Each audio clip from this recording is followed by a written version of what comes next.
All right, so you're back because, this is where we get into it really deep with these stories. And today we're going all the way back to 1947, Los Angeles.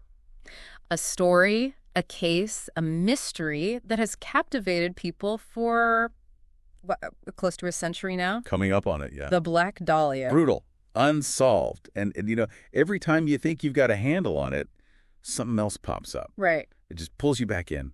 And that's what we're doing today, folks. We are diving headfirst into this. You've sent in excerpts from, what was it? The blackdahlia.pdf, right? That's the one. Tons of information, tons of theories. And that's what we're here to do. We're going to extract those key details, look at the evidence, look at those theories, and figure out why this case is still so just unsettling. It just stays with you, doesn't it? It gets under your skin. All right, so January 15th, 1947, a pretty grim discovery in Leimert Park, Los Angeles. Yeah, picture this. Crisp morning, clear sky, and Betty Berzinger, she's walking with her daughter, just a normal day, right? And they come across what they think is a mannequin, just lying there in the park, Oh, man. But it wasn't a mannequin. It was the body of 22-year-old Elizabeth Short. Aspiring actress, right. She had come to Hollywood with those big dreams. Oh, absolutely. Had her whole life ahead of her. But this was a nightmare. Her body, it was. Yeah. Sliced in half right at the waist, drained of all blood, and her face carved into that Glasgow smile. Ugh, it's chilling. And the way they describe it, her legs spread, arms bent, it's like it was staged. It was. Yeah. Oh, it was absolutely staged, meant to be seen. And here's the thing. No blood, none at the scene. I remember reading that and thinking, wait, what? How's that even possible? Right. It tells you right there that this wasn't the murder scene. This was a display. The killer, they cleaned her up, moved her, put her there for someone to find. Methodical, calculated. Exactly. And the autopsy, it only gets worse. She was beaten, tortured, all before she died. It's just horrific.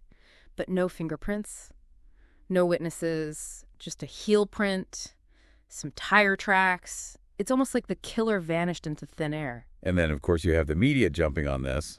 The Black Dahlia. This nickname, this moniker, it just takes off. It's like it was made for the headlines. But where did it come from? Well, it seems like a mix of things. She had dark hair, loved to wear black.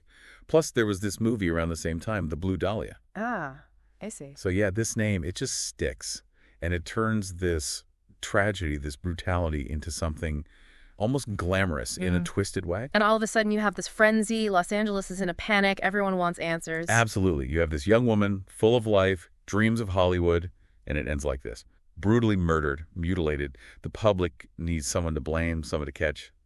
But the killer, they're a ghost. So let's talk about Elizabeth Short. Who was she, beyond the headlines, beyond the nickname? Well, she was born in Boston in 1924. And like so many others, she was drawn to the bright lights of Hollywood. She wanted to be a star. But Hollywood's tough, man. It is. And for Elizabeth, success was, it was elusive. She was a regular in the Hollywood scene, bars, parties, but no major breaks. Friends describe her as sweet, but kind of lost, Yeah. Always moving, always struggling to make ends meet. The source material mentions a lot of romantic connections. It seems like men were a constant in her life. Yeah, she was linked to a lot of guys, soldiers, bartenders, even a married man. But nothing stable, nothing long-term. And, immediately that becomes a focus for the investigation. Jealous lovers, scorned exes, it's always a possibility. Of course. So what do we know about her final days, the last time anyone saw her alive? The Biltmore Hotel, January 9th. That's the last confirmed sighting. 6 days later, her body's found. What happened in between? Total mystery. And then there's that whole thing with her belongings, the purse, the shoes, mailed to the press. Along with that note, that creepy note. Here's Dahlia's belongings. Letter to follow. Chilling, like the killer was playing a game. Oh, absolutely. They're not just trying to hide. They want attention. It's almost like they're proud of what they did. Okay, so we've got this brutal crime, this mysterious victim, and the police are now faced with this massive investigation. Where do they even start? Well, there's a ton of suspects. Some make more sense than others. Early on, they look into the red lipstick killer, William Aarons. Right. He was active around the same time? Yeah, 1946. He was known for leaving lipstick messages at his crime scenes, but his style, his M.O., it just didn't match the Black Dahlia case. And eventually he's caught for his own string of murders. And then there's the name that always seems to come up, George Hodel. A doctor, well-respected, connected. But his own son, Steve Hodel, a retired LAPD detective no less, he becomes convinced that his father is the killer. He even writes a book about it. And there's that story about his house being bugged. 1950, they're actually investigating Hodel for something else entirely. And during the surveillance, they allegedly hear him say, "They'll never prove I killed her." Wow. I mean, that's not a confession, but it's certainly suspicious. Yeah, very suspicious. And not long after that, he takes off, moves to Asia, never comes back. It's like something out of a movie. I know, right? And the police, they looked into him back then, but never enough to charge him. The trail just went cold. There's also Leslie Dillon. What was his deal? He was a bellhop, a creepy guy obsessed with death, with necrophilia, claimed to know who the killer was. But when they give him a lie detector test, he fails. And they never found any real evidence connecting him to Elizabeth Short. So many suspects, so many dead ends. It's no wonder this case became such a headache for the LAPD. Over 150 suspects. Question. Can you imagine? And get this. Over 500 people actually confessed to the murder. 500. 500. Of course, none of them were the real deal. But it shows you the grip this case had on the public. Everyone had a theory. Everyone wanted to be part of the story. Speaking of theories, there's no shortage of those. Oh, no shortage at all. And since nothing's ever been proven, the speculation just keeps going. One of the big ones, of course, is the jealous lover theory. It makes sense, right? Yeah. She had a lot of men in her life. Maybe one of them snapped. Maybe the brutality was personal, a crime of passion. But like we said before, the whole staging of the body, it just feels different, doesn't it? It's not just rage. It's something planned. You're right. It's almost ritualistic. And then there's the mob theory. L.A. in the 40s. Mob City. Right. And Elizabeth, she was connected to that world, at least on the fringes. Maybe she saw something she shouldn't have. Maybe she got mixed up with the wrong people. A mob hit. Clean, efficient, meant to send a message. And, of course, we can't forget the serial killer theory. Yeah, especially with those surgical cuts. The way her body was severed, it points to someone with anatomical knowledge. And that brings us back to George Hodel, a doctor. Remember that overheard statement? They'll never prove I killed her. It's chilling, right. Plus, there's all the stuff his son uncovered. It makes you wonder.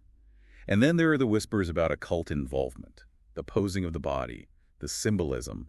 But that's all speculation, no real evidence to back it up. It's amazing how a detail like that postcard, that turning myself in soon postcard, can just keep the mystery alive. Oh, absolutely. It's like a taunt, a breadcrumb that leads nowhere. It just adds to the frustration, the intrigue. The Black Dahlia. It's almost become a legend, hasn't it? A Hollywood horror story. It really has. Books, documentaries, even a movie starring Scarlett Johansson and Josh Hartnett. It just keeps getting retold, reinterpreted. And people are still fascinated. There are tours in LA, podcasts like ours dedicated to this case. Because it's unsolved. It's unfinished. There's this need for answers, for closure. Even recently, in 2017, a book came out pointing the finger at a deceased LAPD officer, Mark Hansen. People are still trying to crack this case. It's kind of sad, too, to think about Elizabeth Short buried in Oakland. The source material mentions people still leave flowers at her grave. It humanizes it, right? In the midst of all the speculation and the theories, there was a real person. A young woman with dreams who met a horrific end. And the killer, still out there. Or at least their identity is. Over 500 confessions, none of them panning out. The LAPD, they still consider this case open after all these years. That's what makes it so fascinating, so frustrating. It's a puzzle with missing pieces. A story without an ending. So as we wrap up our deep dive into the Black Dahlia case, we're left with that big question. What really happened to Elizabeth Short? Was it a jealous lover, a mob hit, a serial killer like George Hodel maybe, or something else entirely? And we may never know. It's been over 70 years. Evidence is lost, memories fade, but the mystery remains. And here's something for you, our listener, to think about. What if, with all the technology we have today, we could go back? What one piece of evidence, what clue would finally solve this case? What would unlock the truth? It's a thought that'll stick with you, I guarantee it. The Black Dahlia. A story of Hollywood dreams turned into a nightmare.